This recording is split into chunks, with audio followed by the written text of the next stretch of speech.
Anak ini telah hidup dalam gelembung sejak lahir. Ia terlahir tanpa sistem imun. Bahkan kuman sekecil apapun bisa membunuhnya. Saat usianya 4 tahun, ia akhirnya keluar dari rumah sakit. Begitu turun dari mobil, sebuah balon terbang mendekat.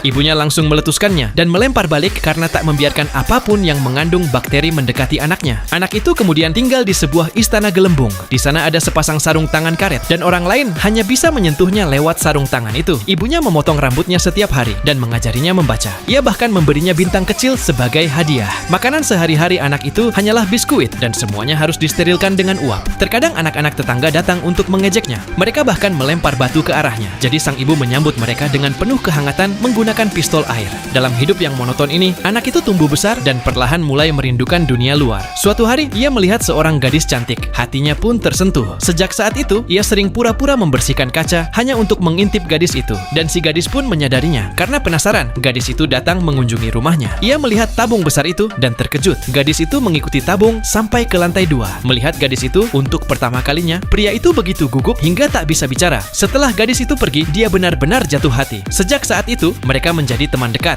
Mereka sering berkencan bersama. Suatu malam, gadis itu mencoba masuk ke rumah gelembung untuk bermain bersamanya. Tapi ia ditolak karena pria itu takut pada bakteri. Beberapa hari kemudian, gadis itu membawa kabar buruk. Ia akan segera menikah. Pria itu pun kecewa, bahkan mengusir gadis itu. Ia menjadi murung. Tapi saat melihat hadiah dari gadis itu, ia mengambil keputusan nekat demi mendapatkan cintanya kembali. Ia membuat pakaian gelembung untuk dirinya sendiri. Lalu ia berjalan perlahan keluar dari kamar, namun tak sengaja terguling di tangga. Ia dengan berani melangkah keluar rumah. Itu adalah pertama kalinya ia keluar rumah sejak besar. Ia sangat bersemangat. Tapi saat ia menginjak jalan, sebuah bus menabraknya hingga terpental jauh. Untungnya pakaian gelembung itu sangat kuat, sehingga ia tak terluka. Akhirnya ia naik pesawat. Ia tiba di Nicaragua. Pria itu berlari tanpa henti. Di detik terakhir, ia tiba tepat waktu di pernikahan gadis itu. Melihat gadis cantik itu, ia menyatakan cintanya. Lalu dengan berani ia merobek pakaian gelembungnya sendiri. Gadis itu sangat tersentuh. Tapi di detik berikutnya, pria itu pingsan. Semua orang panik. Namun karena panggilan dari gadis itu, pria itu secara ajaib sadar kembali. Cerita ini mengajarkan kita bahwa cinta bisa menaklukkan segalanya.